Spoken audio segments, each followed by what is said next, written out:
Right, yes, if you have any questions to ask any of the speakers or any comments. Yes, please. You have a mic? Let us know who it is for. It's for Mr. Girish Natkarni. Yes, sorry, sir.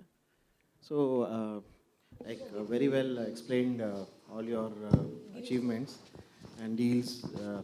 I just wanted to ask you, obviously, when you invest in listed space, uh, it's compared to it's much easier when it comes to compared to unlisted and especially startups. So, if you can throw light, what is the differentiating factor and what are the challenges when you invest in um, startups? So that will help us for those willing to invest in unlisted space. So in case of startups, it is obviously better that you select number one company and not number two.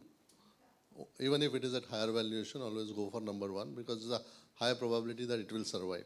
That is one. Number two, which is in private equity business as well as everything, we look for three things. One is promoter, the other one is again promoter, and the promoter. There's nothing else. Because the business can go up and down, as Falguni was saying, but if the person behind it is strong and doesn't has a right mind to navigate the business, he can do it. So what is the definition of strong promoter? So strong promoter is one who is very innovative in his approach and solves the problem. From private equity perspective, we also want him to have ethical values so that he manages all the stakeholders well and doesn't profit himself. Number three is that he should have vision.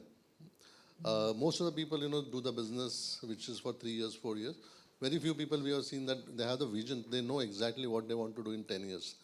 Almost like they have scripted what will happen. So that sort of thing. I've been on the boards of various early stage company, and recently in last 2 years I have seen some sort of a trend where there is a FOMO. FOMO is I'm seeing the young kid from BITS Pilani in his first year coming and making a very strong pitch, and all IC members are voting for it. Saying that we want to invest, and then in a closed meeting when we say why you want to invest, oh, Matrix has invested, and then Kalari Capital has invested, and we need to invest. So it has become like a fear of losing, and a lot of people have invested that way also, right? Sometimes you are lucky, you can make money. Sometimes you are not lucky. Better to distribute your investment in many rather than one. Like create a basket of investment, and I think 2 or 3 do well. I think you are done. Thank you so much. Again for Girish, you took me back to my residency days, talking about the JJ hostel and all that.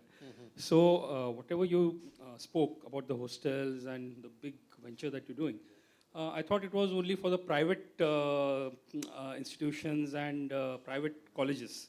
Could you be part of doing something for the government hostels or the government, especially the medical, the hospital hostels? The living conditions are pathetic. Is like a level. It is worse than that. Right. Maybe things have changed over the times that I have been a resident 25, 26 years back. No, they are not changed. They're not changing. So if you could change the setup of one government college also, Right. in terms of hostel, it would be really something. No, you are absolutely 100% right. In fact, we have been trying with BMC. There are 6 medical colleges are with BMC and one is with, I think, state government, JJ. Rest all are with BMC, and we have been pitching to them. And anything in government goes through a bidding process. There is and it is not a simple bidding process, you know that. But what we are also doing with, there's a government is coming out with already come out with a triple IT. Like after IIT, there's a triple IT, information technology. And they have set up almost 7 to 8 hostels, colleges. And all of them don't have, good quality hostels. So we have pitched to them, and then government also realized that better to spend money on education and academic institution, not on hostels, because it's a very passive investment. So as a result, now from next 2 months, if the election comes, it will stop because of the code of conduct. But otherwise, a lot of bids will come, and we can bid. I'm sure other people for the other funds also will bid. But this is happening, but it is very slow. Thank you. Thanks.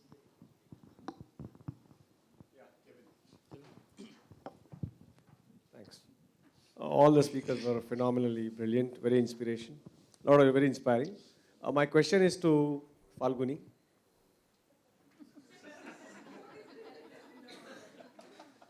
Falguni, as I say, good fortune comes dressed as adversity or bad decision, and that's what your theme was. Like whatever you did, in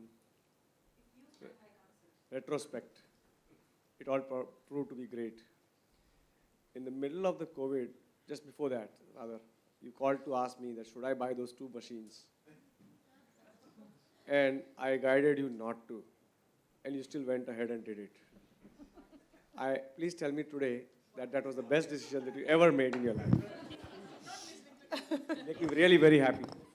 So yeah, he in very good faith told me don't buy, but that time what was happening is I was getting very restless because I get very restless if there is anything status quo. I need something to happen. I need life to go on.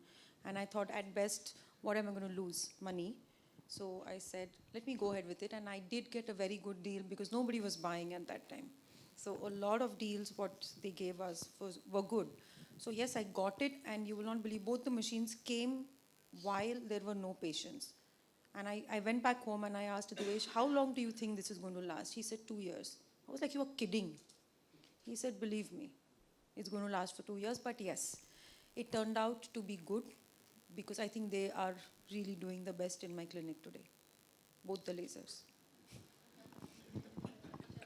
So please give me some credit to make sure that her journey was very successful. Thank you. Thank you. Let's now do the presentation ceremony. And Falguni, would you like to be first this time? I have Yes. a question for Falguni.